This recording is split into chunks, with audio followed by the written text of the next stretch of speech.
Muy buenos días, mis amados hermanos. Estamos aquí en esta fría y nublada mañana y estamos listos, mis hermanos, para iniciar nuestro estudio de esta hora titulado Vestiduras de Salvación. Este es nuestro tema, Vestiduras de Salvación. Y estamos trabajando, pidiéndole al Señor que nos ayude a entender lo que este mensaje representa para nuestro diario vivir.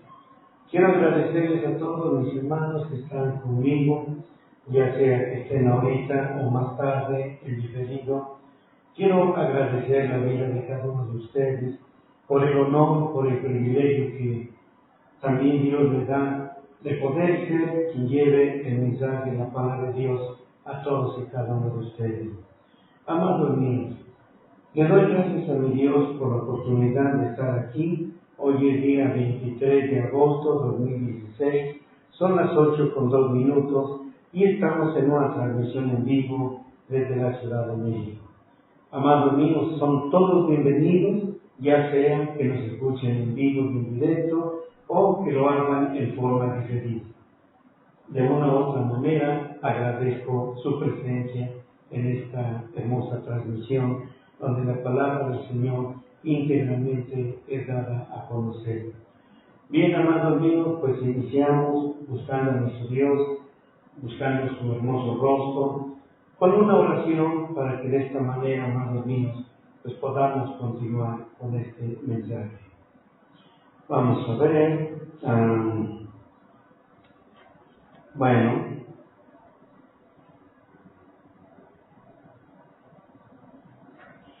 Hoy vamos a iniciar con este otro tema, perdón. Hoy vamos a continuar con lo que hemos estado estudiando acerca de vestiduras de salvación. Amados, acompáñenme a orar, pidámosle a nuestro Dios y vamos a orar al Señor. Nuestro bendito Dios y Padre eterno.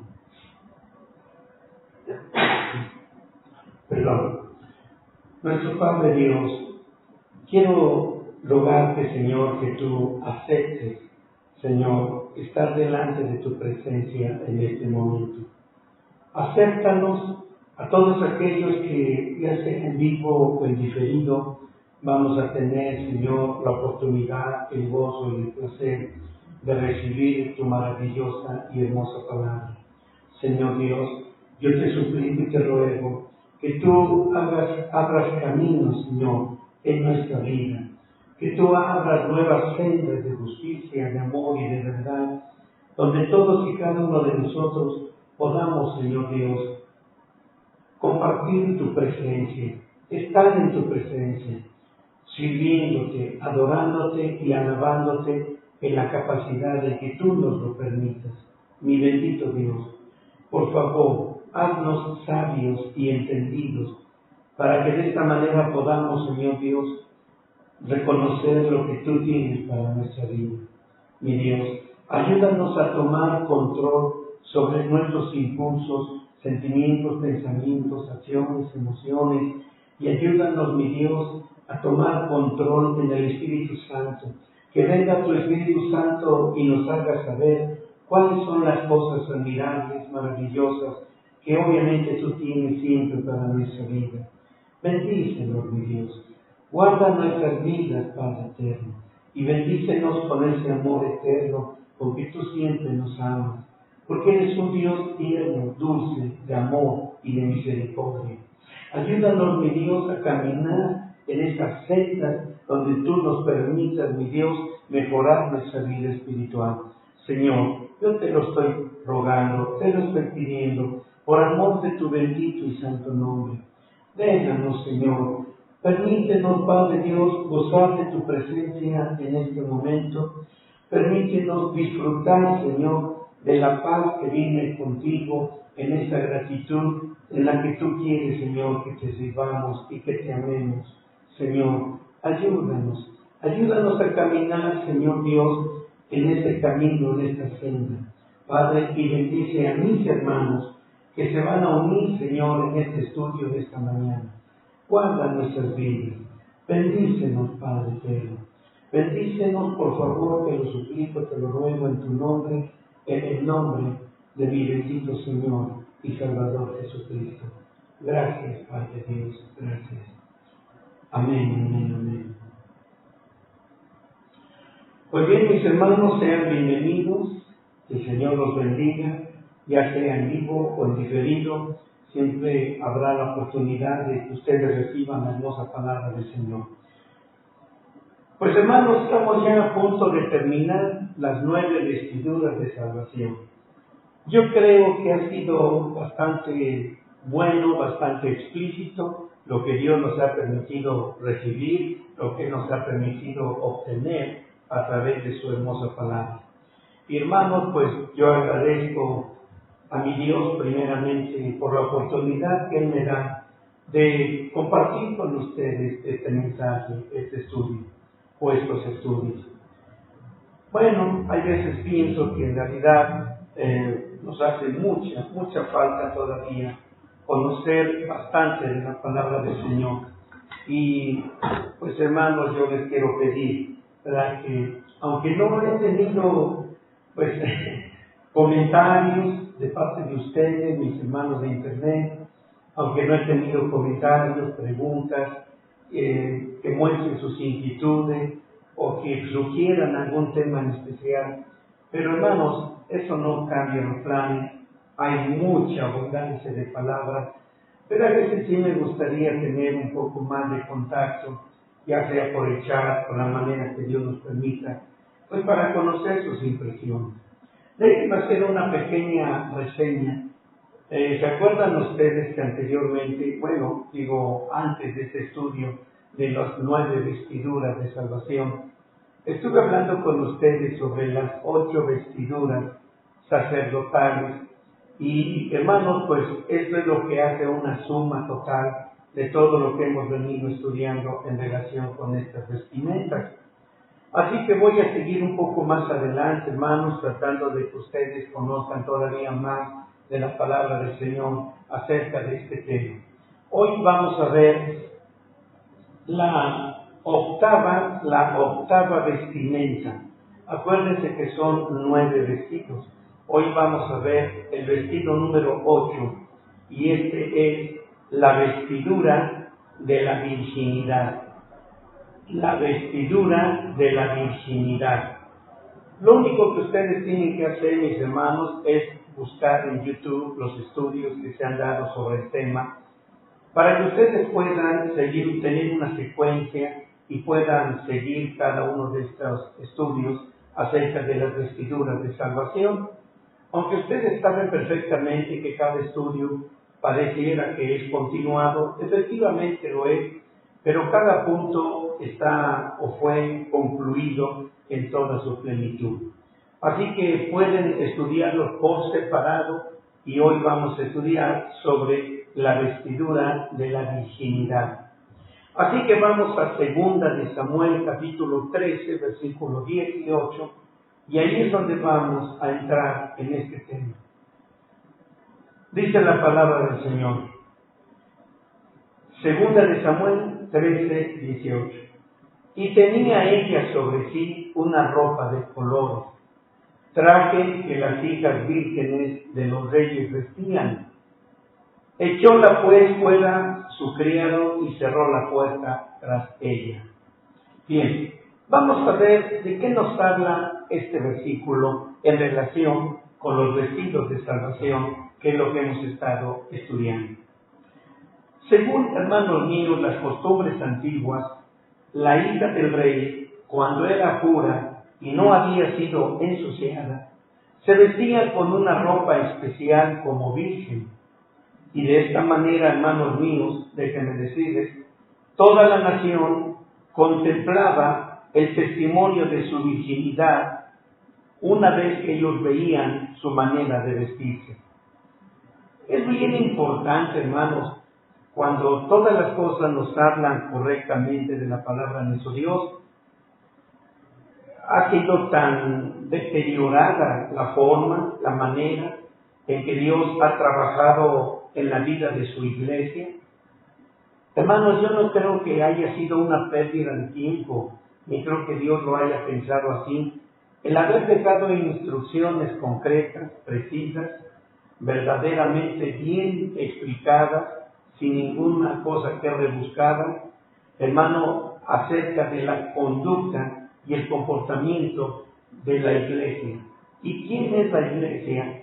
Son todos los que forman la congregación. Y cuando estoy hablando, hermanos, de que ha sido tan deteriorado todo esto, uno puede pensar, qué lástima que Dios dejó, pues, hermanos míos, dejó muchos antecedentes concretos, no dificultosos de entender, sobre las actitudes que los miembros de una congregación deben seguir. Y cuando digo ha sido tan deteriorado, hermano, cierto, no ha sido la Biblia quien ha deteriorado todo eso. Quizás hemos sido nosotros mismos, los pastores, los que motivamos muchas cuestiones totalmente malvadas, torcidas, y dejamos en una condición paupérrima a los congregantes. Me viene a la mente solamente pensar en algo. Ayer yo les hablaba acerca de los vestidos ministeriales, y parece que hubo una buena aceptación de parte de nuestro Dios, bueno, y de parte de ustedes, los que estuvieron ayer en la mañana recibiendo este mensaje. Pero hubo un momento en que les decía yo a ustedes, y esto, ¿cómo ha traído grande daño? Pues desde cuándo la ignorancia ha hecho bien a alguien, ¿desde cuándo? Así que si esto que voy a mencionarles ahorita ha dañado mucho a la iglesia y ha traído un daño muy grande, hermanos míos, me estoy refiriendo pues a la ignorancia, cuando la gente, ayer yo les decía, y creo que todavía ayer por la tarde les comentaba y les decía esta frase: cuando la gracia me es favorable, acepto la gracia. Cuando no me es favorable, me inclino a la ley. Cuando la ley no es favorable a mis intenciones, entonces abandono la ley y me voy a la gracia. Y no podemos estar sirviendo a Dios de esta manera, amados míos, porque miren, la razón por la que vuelvo a repetir, muchos daños en la iglesia se han generado por causa de nosotros los pastores, es por nuestra gran ignorancia. Les voy a decir por qué. Ya lo dije acerca de la ley y la gracia, pero miren, ¿cuántas veces, si se trata de que la gente use pantalones para justificar sus deseos carnales y concupiscentes y arreglarse, o como mejor dicho, dice la Biblia, descomponerse la cara con tantos menjurjes y tantas cosas que según son para embellecer, la Biblia lo llama descompostura del rostro? Entonces vamos a usar los conceptos bíblicos. Cuando la mujer se da la tarea de descomponer su rostro con un mundo de pomadas y cremas y no sé cuántas cosas, eso lo digo cuando van a la iglesia. Entonces, hermanos, la gente inmediatamente, si alguien viene y les dice, es que hermana o hermano joven, señorita, jovencito, no debes de actuar de esta manera, no debes de vestirse de esta forma, rápidamente dicen, no estamos bajo la ley, estamos bajo la gracia. ¿Cómo se ha trastornado este pensamiento del apóstol Pablo? Yo estoy seguro que si el apóstol Pablo viniera y estuviera entre nosotros hoy en día, yo creo que le da un paro cardíaco y se muere nada más de ver cómo están las cosas. Así que, hermanos míos, por ejemplo, cuando estamos hablando de esto, de que las mujeres tenían que vestir de una manera específica, hablando de mujeres jóvenes, mujeres vírgenes, y su sola vestimenta denotaba inmediatamente la clase de persona que era. Hermanos, desde los tiempos antiguos hasta los modernos, podemos darnos cuenta de este concepto, de este principio muy relevante en la palabra de Dios.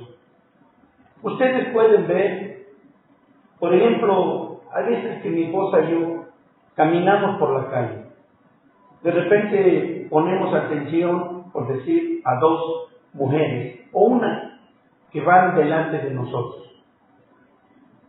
Su cabello largo, ¿verdad? Su vestido, su falda, mucho más abajo de la rodilla, sus blusas decorosas. Y me dice mi esposa en muchas ocasiones cuando nos ha pasado eso, mira, ¿ya viste? Le digo, ¿qué? ¿Ya viste esa o esas muchachas o mujeres? Y volteo a verla con una sonrisa y me dice, ¿verdad que no niegan la cruz de su parroquia? ¿Verdad que no niegan que son cristianas? Digo, bueno, sí, le digo, sí, es cierto. Digo, pero pues por aquí no hay ninguna iglesia. Entonces no necesita verla. Cuando de alguna manera se empareja uno en el camino con ellas, uno inmediatamente les ve. No traen aretes, no traen pintura, no traen nada en su cara, ¿verdad? No vienen con pantalones, no vienen con aretes ni nada. Y me dice, ahora ve, tienen una Biblia bajo su brazo. Oh, sí, le digo, tienes mucha razón. O sea, ¿por qué hago mención de esta anécdota? Porque aún hasta en la forma de vestir de una cristiana y de un cristiano, hablando de un hombre, como ayer lo ventilábamos por la mañana, con los vestidos ministeriales, rápidamente uno se da cuenta.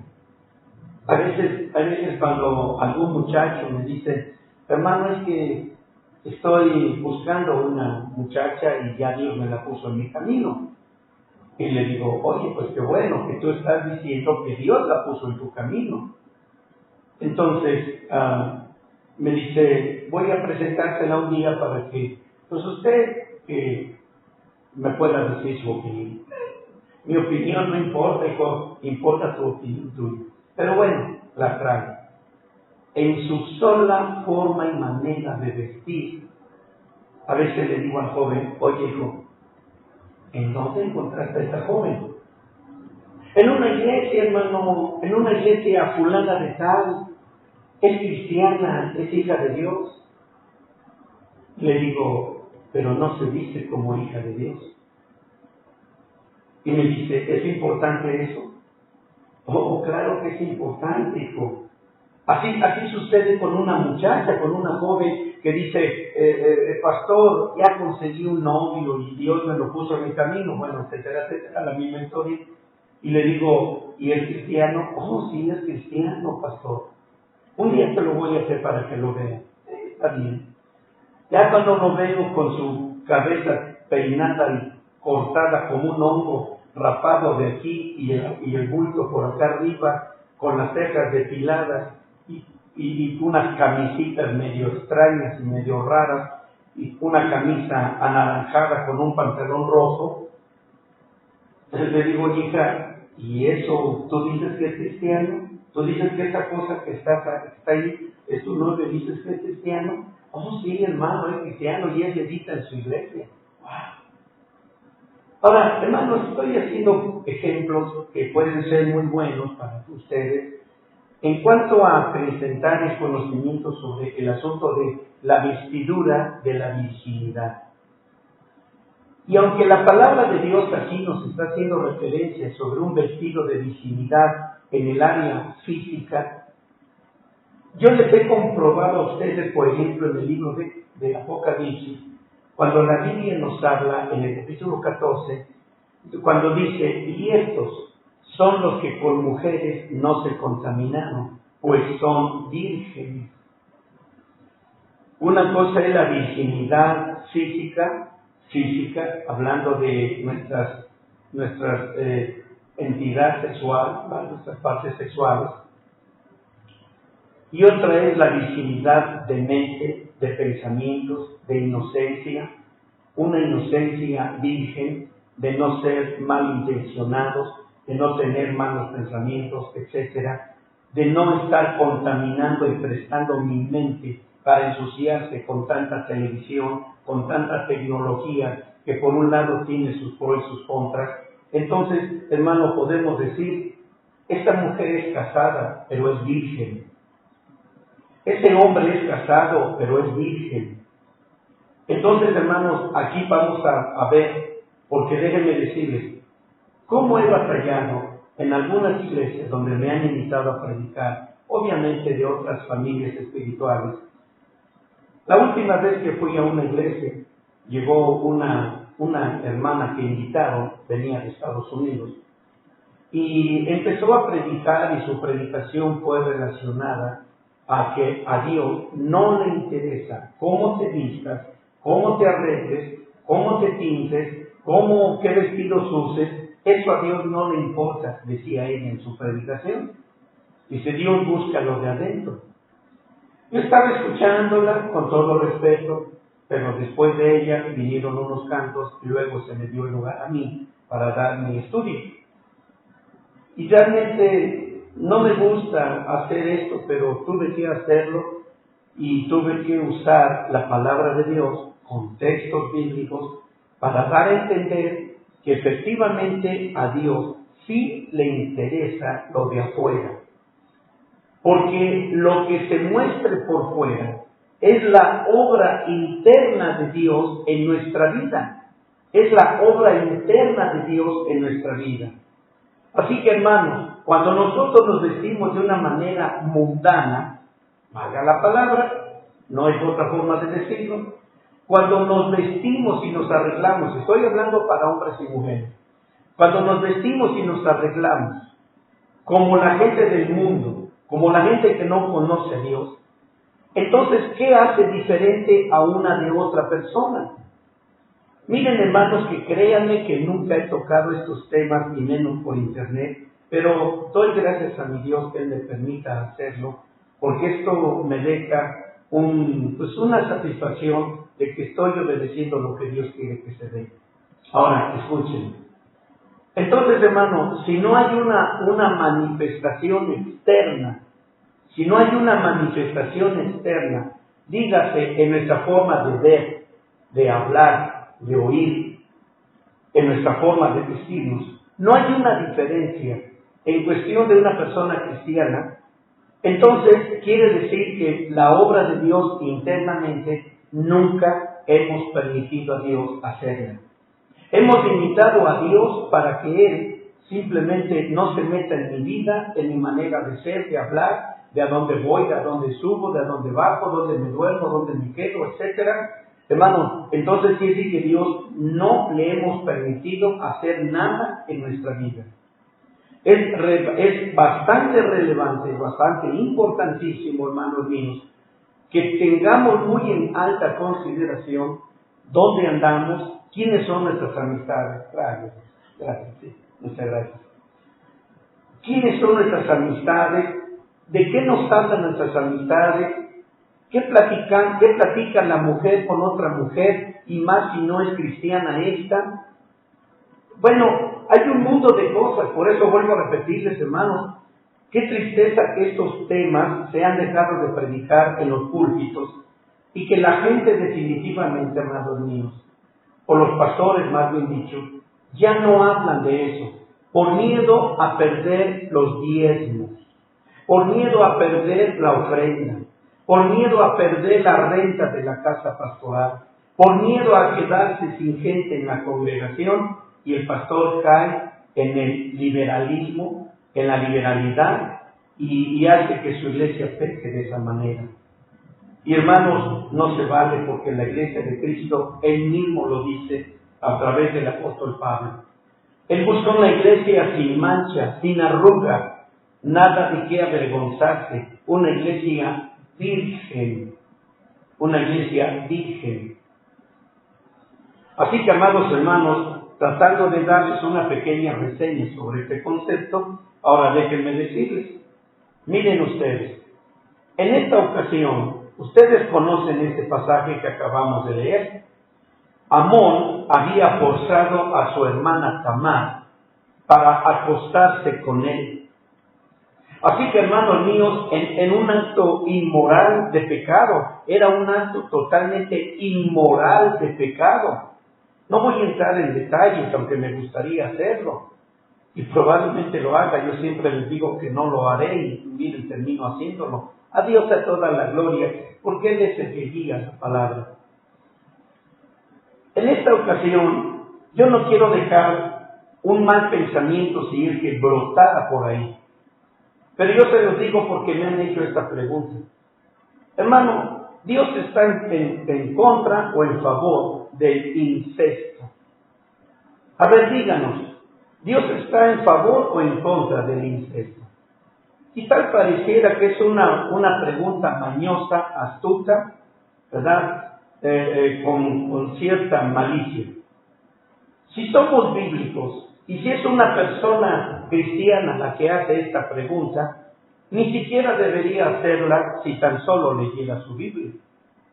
Entonces entendemos, mis hermanos, que en el tiempo antiguo, o sea, de Adán y Eva, en unos tiempos adelante, era obvio que Dios permitió que se casaran entre ellos, porque tenían que formar una familia unísona, una familia común. Así que, hermanos, Dios tenía que permitir que para la propagación de la familia se casasen el tío con el sobrino con la prima, etcétera, porque de esta manera tenían que reproducirse. Una de las preguntas que mucha gente hace, y hay veces que digo, ay Dios mío, bueno, está bien, tengo que responder de todas maneras. Pero la pregunta de toda la vida, si Adán y Eva tuvieron a Caín y Abel, entonces cuando Caín mató a su hermano y se fue a la tierra de Nod, allá se casó. ¿Con quién se casó? Si nada más eran Caín y Abel. Bueno, yo quisiera una cosa. Les puedo hacer dos preguntas. Una, ¿dónde dice en la Biblia que Caín y Abel eran los únicos hijos de Adán y Eva? Como también, ¿dónde dice en la Biblia que ellos eran únicamente los dos y que no hubieron más hijos antes o después? Caín y Abel pudieron haber sido los dos primeros, pero la Biblia nunca nos dice que ellos eran los únicos, como tampoco nos dice que fueron los últimos, porque si entonces vamos porque eran los últimos, pensaríamos entonces subieron antes que ellos. Y sin embargo, esto es una pregunta un poquito intrínseca para responder. Lo único que yo puedo decirles es que ni Caín ni Abel eran los únicos. Y que si la Biblia empezó a mencionarlos a ellos, fue por causa relevante. Y miren si no era relevante el asunto del primer homicidio en la historia de la humanidad futura. ¿Qué trato de decir con esto? Que antes de Caín y Abel o después de Caín y Abel, tuvieron que haber hijos. Ya sea que haya sido antes o después, pero de dónde pudo haber habido una familia a donde Caín fue a parar y cayó precisamente con sus congéneres y de ahí tomó mujer para sí. En lo que estoy tratando de decir, hermanos, debo de mencionar un punto muy importante. Comezón de mirar. Espérenme.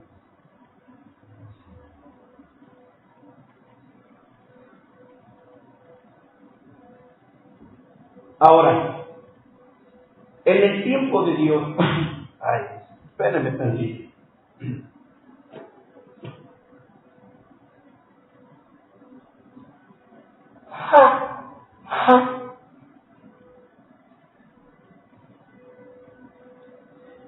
Perdón, mis hermanos, a veces sí se me quita la comezón que me da dentro de mi nariz. Ahora, tienen que entender, hermanos míos, que la voluntad de Dios es una voluntad dual. Un lado de la voluntad de Dios es la voluntad directiva. Y por causa de las necesidades múltiples que no voy a ventilar ahorita en este lado del otro lado de la balanza, en la voluntad de Dios, que es la voluntad permisiva, Dios abrió esa voluntad permisiva para que entre ellos como familia fuesen las familias que Dios quería que fuesen. Lástima que no puedo entrar en este tema porque me saldría totalmente del asunto, pero no sé cómo ustedes estén viendo, ¿verdad? De todas maneras, están recibiendo la palabra de Dios. Pero la voluntad permisiva de Dios fue exclusivamente para el plan maestro de Dios, a fin de que en este caso las parejas se casaran entre ellas siendo familias. Por ejemplo, si mencionamos el asunto del sacerdocio, miren bien, y no solamente del sacerdocio, si ustedes hacen historia, por ejemplo, cuando Rebeca le dijo a Jacob, después de que recibió la bendición y Esaú lo quería matar, le dijo Rebeca, vete a Padán Aram, y ahí te encontrarás con mi tío Labán. Bueno, no sé si meterme en estos temas tan escabrosos, mis hermanos, porque puede brincar por ahí el diablo y meter tantas cosas, pero me voy a esforzar, porque si ya me metí por ahí, pues ahora los dejo bien, los voy a tratar de dejar bien. Entonces, si hacen ustedes una comparación analítica o un análisis analítico, se darán cuenta que entonces lo mandó a la casa de su tío. Quiere decir entonces que las hijas que habían ahí, en este caso, eran sobrinas de Rebeca y eran primos, entonces, Jacob con estas jovencitas. Entonces ahí tomó a Raquel y tomó a Lea. Y de alguna manera había ahí un plan de Dios dentro de la voluntad permisiva. Si ustedes analizan la historia de Abraham con Sara, ustedes vean ahí la familiaridad que había entre ellos. Y bueno, no, hermanos, por favor que quede claro, no estoy en favor del incesto, que quede claro. Estoy hablando de los propósitos de Dios en su voluntad directiva y en su voluntad permisiva. Y puedo ir a varios aspectos bíblicos en todo este asunto. Bueno, no quiero meterme mucho por allá, mucho menos si ustedes no estarían interesados en esto. Y creo que si no están interesados, amados míos, pues no me conviene rascarles el gusanito para despertar en ustedes curiosidad. Pero no sé hasta dónde ustedes se sientan ahorita como para seguir adelante con ejemplos, pero creo que hasta donde ya llegué con estos ejemplos es más que suficiente. Ahora quiero ir al momento en que cesó. Oigan esto bien. Vean que llegó un momento en que Dios canceló, por así decirlo, la voluntad permisiva en cuestión de relaciones matrimoniales entre familias. ¿Qué quiere decir? Que ya había suficiente gente, habitantes en la tierra, como para poder poner mis ojos en mi hermana, en mi sobrina, en mi tía, en mi prima, qué sé yo. Ya había bastante gente como para que ya el Señor haya cancelado la voluntad permisiva en relación a uniones matrimoniales entre familias.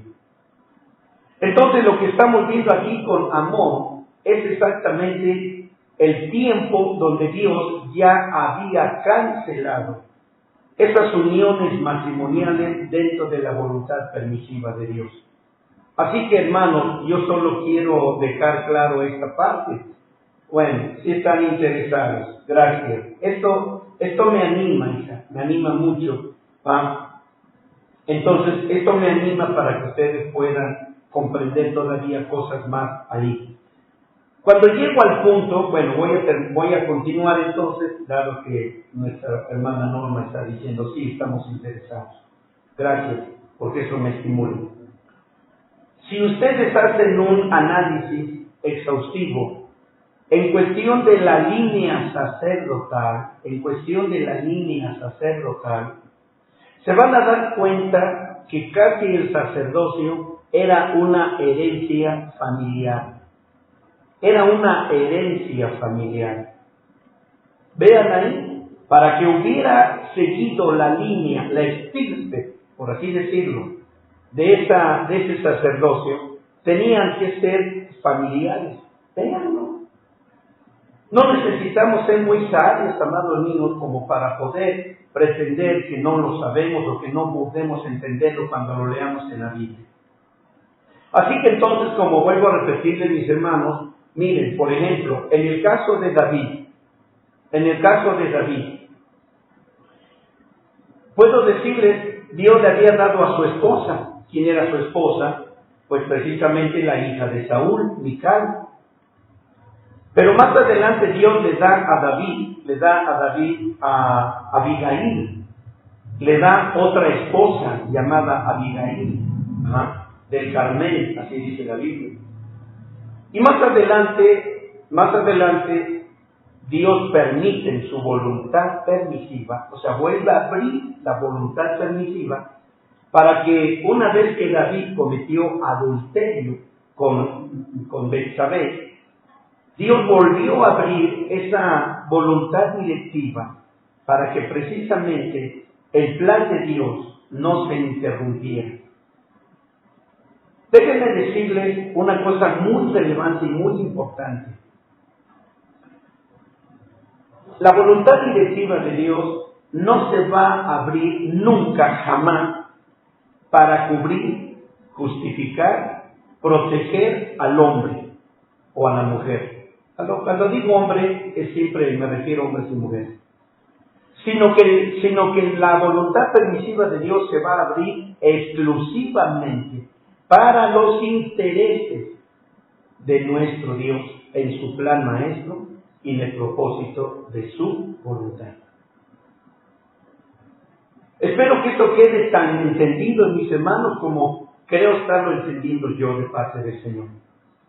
Así que nunca piensen, hermanos, que Dios va a tratar de cercar, de cubrir, de proteger, de solapar a un hombre, a una mujer, cuando han caído en pecado, sino que lo que Dios va a buscar por encima de todo es que su plan maestro y el propósito de su voluntad no se trunque en la vida de cada persona, y Dios va a tener que hacer algunas cosas ahí, hermanos, para que de esta manera su palabra no se interrumpa. Miren, si no lo dejo claro, y ya que estoy metido en esto, ya que me están dando cuerda para que pueda yo continuar, ¿verdad? Gracias a nuestra hermanita Norma, bueno, pues entonces ahora escuchen.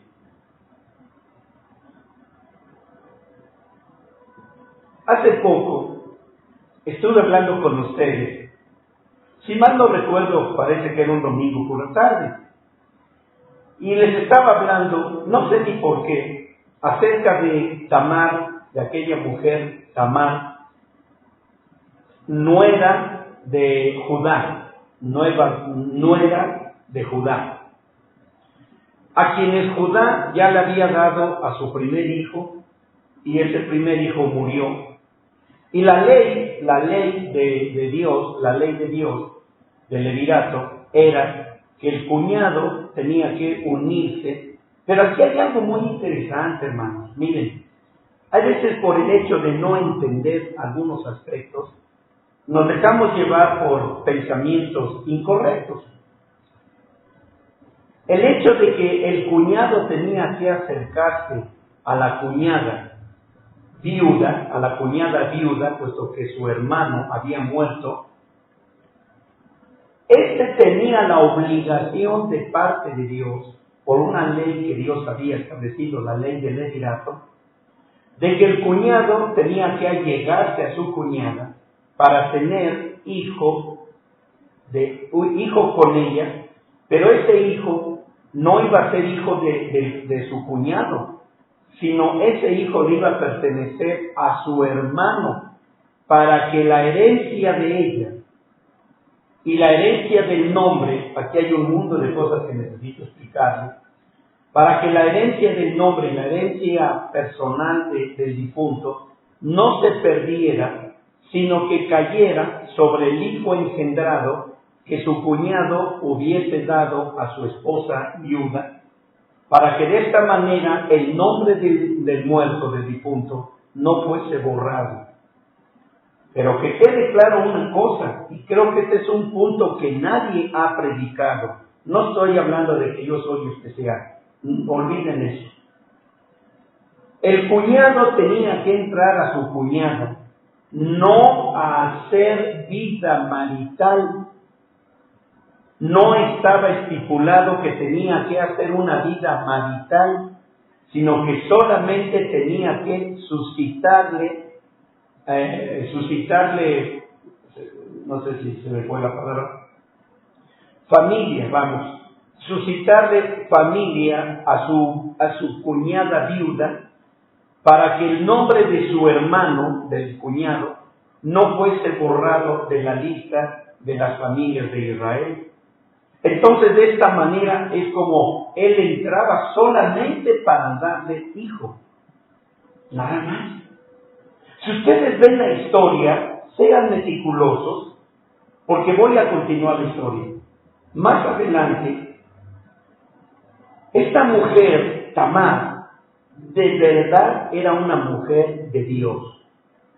Y miren ustedes, veamos más adelante. Ustedes recuerdan que después murió aquel otro muchacho y luego le dio Judá a Onán para que se uniera con ella. Pero ustedes recuerdan que Onán vertía en tierra en el momento, eyaculaba no dentro de ella, sino fuera, y tiraba el semen en tierra. Bueno, si me metiera en este punto, hermano, no acabaría por años. Hay tantas cosas también. De ahí viene la palabra onanismo, y que para muchas personas es un pecado el coito interrumpido, y bueno, hay tantas cosas que no quiero meterme por ahí. Pero a causa de eso, Dios lo mató. Pero ahora, ¿por qué? ¿Por qué lo mató? ¿Por qué Dios le quitó la vida?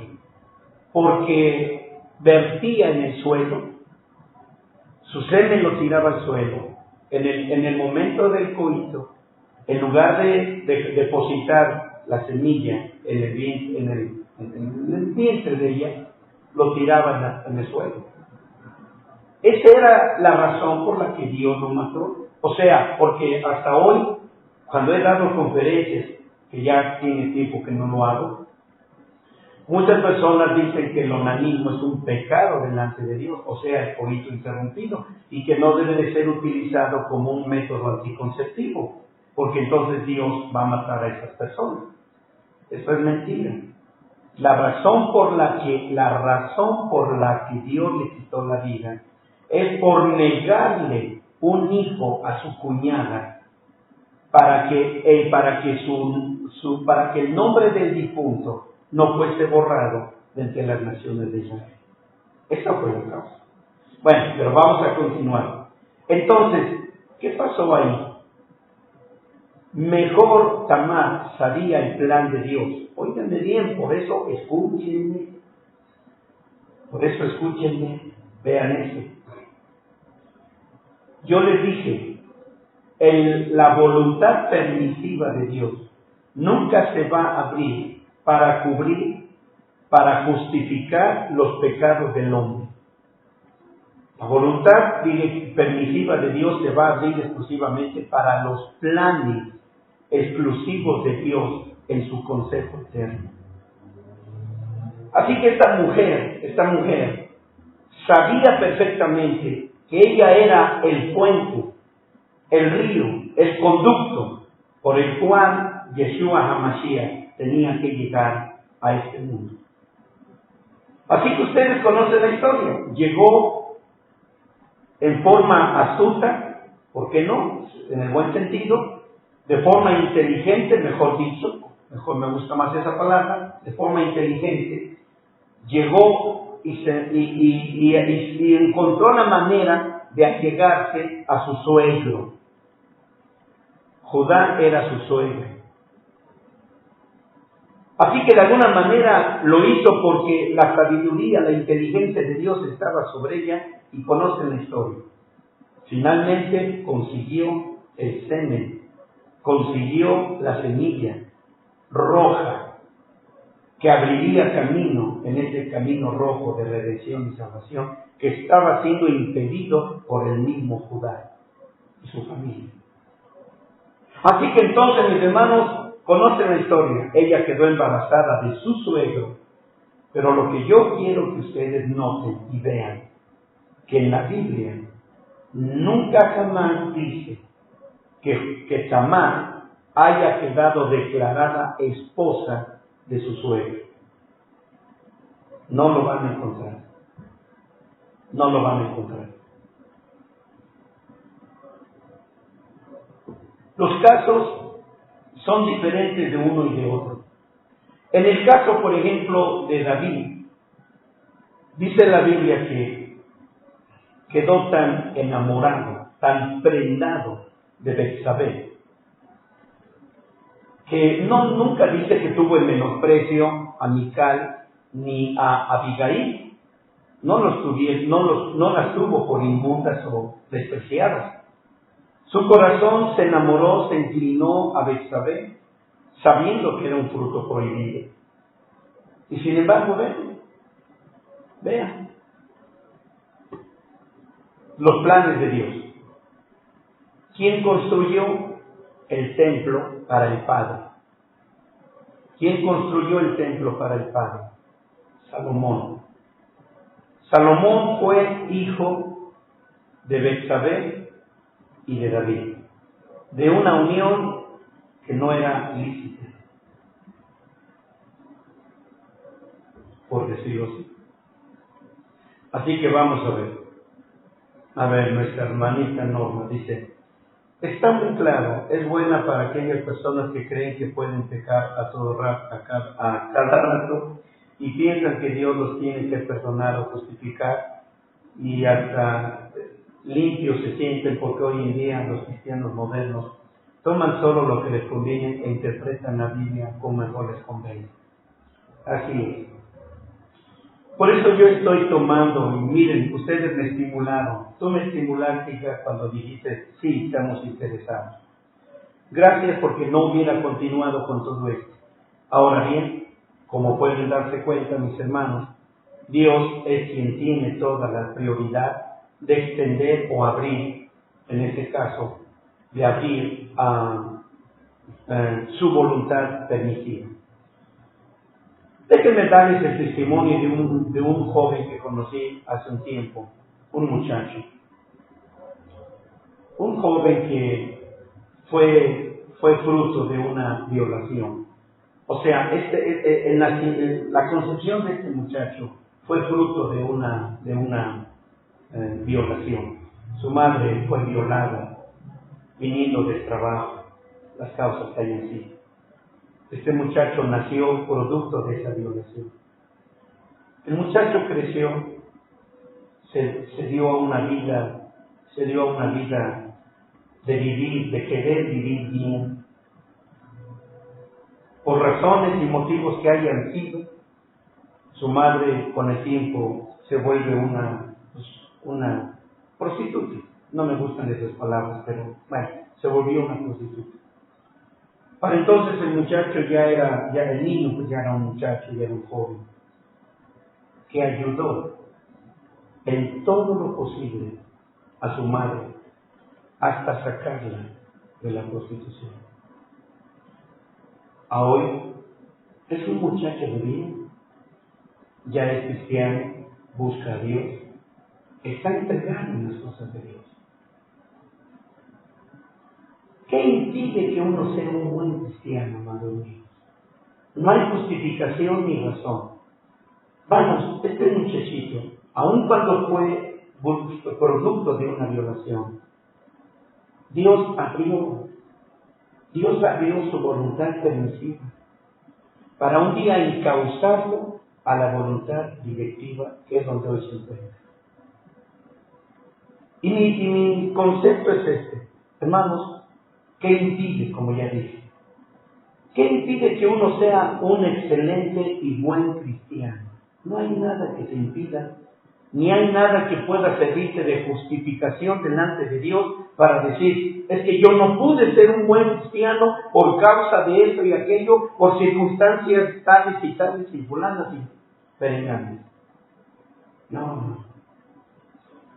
Ser un buen cristiano, ser un buen creyente, ser un buen servidor de Dios es una elección, es una decisión. Eso es todo. Siguiendo con el asunto de Amón, vamos a ver aquí. Amón fue desde un principio un villano bajo y ultrajante que robó a su hermana su virginidad. Le robó a su propia hermana su virginidad. Así, ensuciando y destruyendo sus vestidos de virgen. Esta lección, amados míos, después de todo, nos enseña la malignidad del pecado con sus pasiones y apetitos desenfrenados, que destruyen, hermanos míos, las vestimentas virginales. Así como la hija del rey portaba un ropaje natural como testimonio de su virginidad, así el Señor viste en nuestro corazón, fíjese bien, con la vestidura espiritual de la Virgen, a fin de que otros puedan ver, hermano, por el testimonio de nuestras palabras y nuestras obras verdaderas, que nuestros corazones obran verdaderas y que están obrando verdades declaradas por el Señor Dios en nuestras vidas. ¿Qué quiere decir, hermano? Nuestras vestimentas vírgenes, ya les dije, hablamos de una virginidad física, y ustedes saben a qué me refiero, pero estoy hablando más que nada sobre las vestiduras vírgenes, a las que por eso el Señor dice en Apocalipsis 14, estos son vírgenes, porque no se contaminaron con mujeres, y está hablando de no contaminarse con el odio, con las tinieblas, las pasiones terrenales, las concupiscencias, no se contaminaron con la pornografía, no se contaminaron con alcohol, con drogas, con sexo y tantas cosas, no se contaminaron en chismes, en pleitos, en contiendas, en envidias y codicias y tantas cosas que son precisamente las cosas con las que nos involucramos y perdemos nuestra virginidad. Una persona puede detectar y puede mirar tanto a un hombre como a una mujer. Cuando uno, mire, voy a usar palabras del populacho. Uno puede pensar, ¿no? Uno se encuentra con algún hombre, aunque siempre encontramos gente astuta, engañosa, malvada, que sabe bien ser un histriónico para engañar. Son expertos en el engaño. Pero miren, estoy hablando cuando una persona puede decir, habla muy bonito, enseña muy bonito, da consejos muy bonitos, pero no sé, algo me dice que está más correteado y más bailado que una pirinola. Esta misma expresión puede tener un hombre de una mujer. Y uno puede darse cuenta cuando una mujer, hermano, es una mujer decente, honrada, que de veras se ha dado a ser esposa de un marido, como también un hombre que se ha dado a ser esposo de una sola mujer, y que sus palabras, tanto de ella como de él, el caso que ustedes piensen, él o ella, se ve en sus actos, se ve en toda su forma de ser, un caballero, una persona que trata bien a la persona. Y aunque la persona probablemente, él o ella, según el caso, ya les dije, se lo dejo a su libre albedrío, ya sea que ella se comporte como toda una dama y él se comporte como un caballero, siempre serán estos. donde quiera que vaya, donde quiera que esté. Así que probablemente puedan estar en un lugar inconveniente, pero su dignidad, su posición, nunca la perderán. ¿Por qué? Porque es Dios quien controla sus vidas. Esta jovencita, esta muchachita que cayó en las manos de este terrible hombre, ¿verdad? Amón, esta muchachita nunca jamás le dio pauta, ni le dio lugar para que este hombre, con sus sucios y malvados pensamientos, se enamorara de ella. Ella, estoy seguro, de acuerdo a la Biblia, que ella simplemente, hermanos, se comportó a la altura. Amados míos, déjenme decirles para terminar, nosotros podemos ver que Jesucristo, nuestro esposo, siempre pondrá verdades en nuestro corazón para distinguirnos como tales. Mantenemos limpio el ropaje, hermanos míos, de virginidad de nuestro testimonio, llevándolo en la preciosa sangre del Cordero. Aún si otros se quieren, hermanos míos, si otros no quieren usar personalmente esta vestidura, aún así no podrán negar el poder del esposo para hacer un corazón limpio, puro y santo delante de Dios. Así que, hermanos, gracias sean dadas a nuestro Dios porque podemos lucir donde quiera que vayamos nuestros vestidos de virginidad. Un pastor es el primero en ser un modelo de usar sus vestidos vírgenes donde quiera que vaya a predicar y donde quiera que le abran las puertas para quedarse a dormir y pernoctar cuando no le fue posible regresar por las causas que éstas sean. El pastor, el ministro, jamás va a quitar ni se va a despojar de sus vestidos de virginidad. Así duerman, hermanos, donde duerman, siempre exaltará esos vestidos de virginidad donde quiera que vaya. Y más una mujer. Yo admiro a todas las damas porque siempre las he tenido en la más alta dignidad, dignas de todo el respeto, de toda reverencia que un caballero debe darle a una dama. Y hay veces en que también las damas deben de darle ese honor a alguien que porta sus vestidos de virginidad donde quiera que vaya. Esta es una lección, hermanos, muy buena para nosotros. Desgraciadamente, sí, Norma, desgraciadamente eso que dices sí es cierto. Son pocos los verdaderos cristianos. Tristemente son pocos. Pero por ahí habrá quedado alguno. Por ahí habrá quedado alguno que dé buen testimonio y que siempre tenga puestos sus vestidos de virginidad. Amados, espero que esta lección haya sido buena. No pensé extenderme tanto, yo pensaba de una vez ya terminar los 9 vestidos, pero bueno, es Dios quien gobierna su palabra.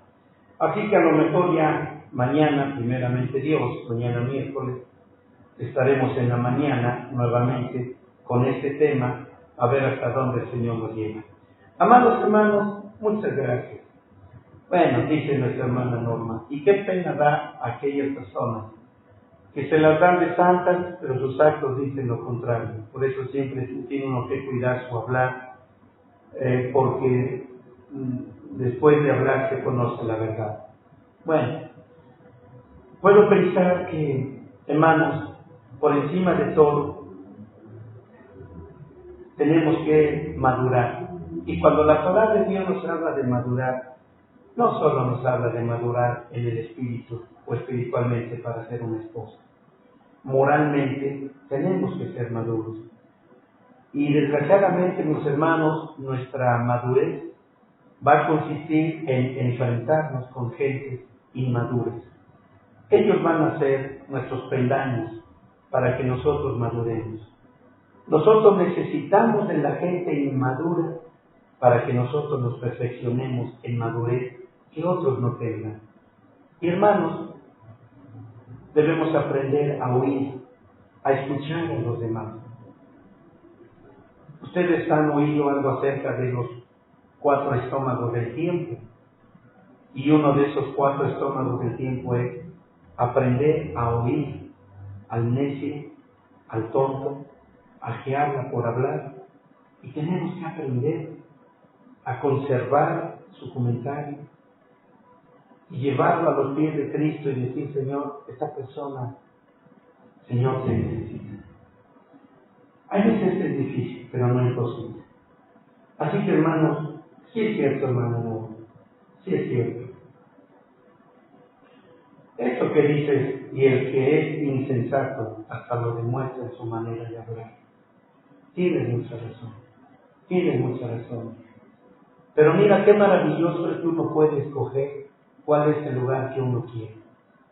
Uno puede escoger: Señor, yo quiero el lugar de yo quiero el lugar del imprudente.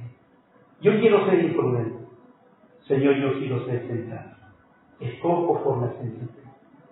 Es un escogimiento, hermanos míos.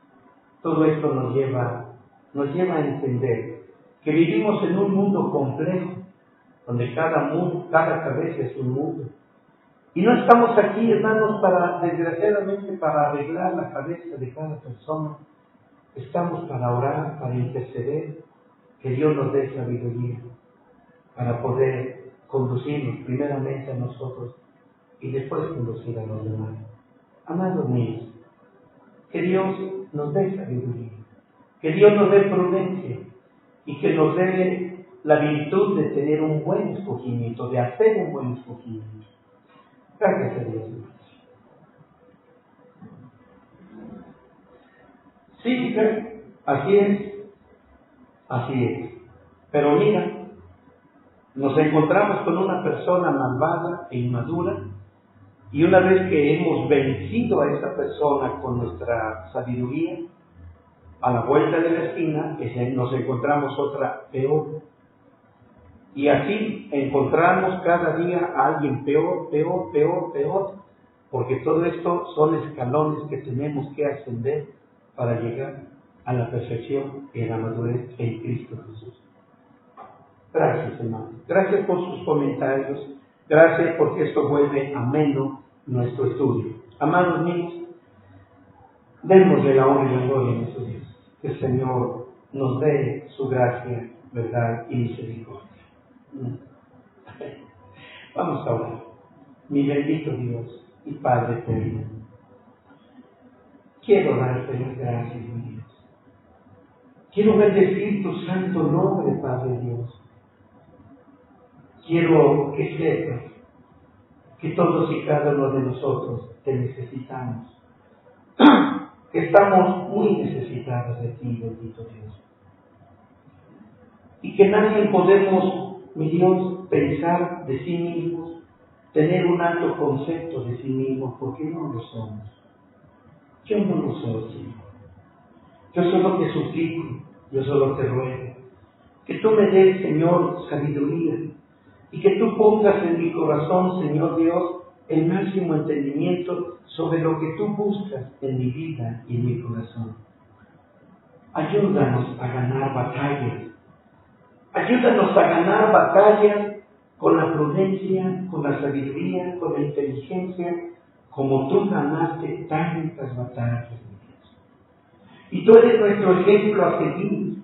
Ayúdanos a tener estos vestidos de virginidad, donde no dejemos que nadie nos contamine, donde no permitamos, Señor, que nadie venga y lance su basura sobre nuestros vestidos virginales. Que donde quiera que vayamos, Señor, donde quiera que estemos, podamos destacar como verdaderos hijos de Dios. Señor, todo esto es una elección. Ayúdanos a hacer esa elección, Padre Dios. Te lo ruego, te lo suplico, en el nombre de nuestro bendito Señor y Salvador Jesucristo. Ahora, mi bendito Dios, quiero darte las gracias por mis hermanos que están ahí y que han estado motivando mi corazón y mi alma para continuar, Señor, dando tu hermosa palabra.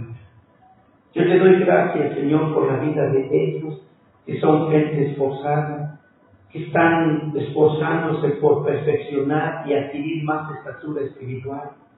Ayúdanos, mi Dios, a tener la visión de quienes necesitan de nuestras oraciones. Siempre tú vas a poner delante de nosotros, mi Dios, una persona o más en la que nosotros podamos discernir que necesitan de ti, necesitan de tu verdad, necesitan de nuestras oraciones. Ayúdanos a tener la bondad de interceder por aquellos que te necesitan, Señor. Y ahora, Padre, yo te ruego y te suplico que la gracia del Señor Jesucristo, el amor de Dios, la comunión y la participación de tu Santo y bendito Espíritu sea con todos y cada uno, ahora y siempre, hasta ese día glorioso en que tú vengas, Dios. Muchas gracias. Amén. Amados míos, si Dios lo permite, a las 6 de la tarde estamos aquí reunidos. Que Dios los guarde, que Dios los bendiga.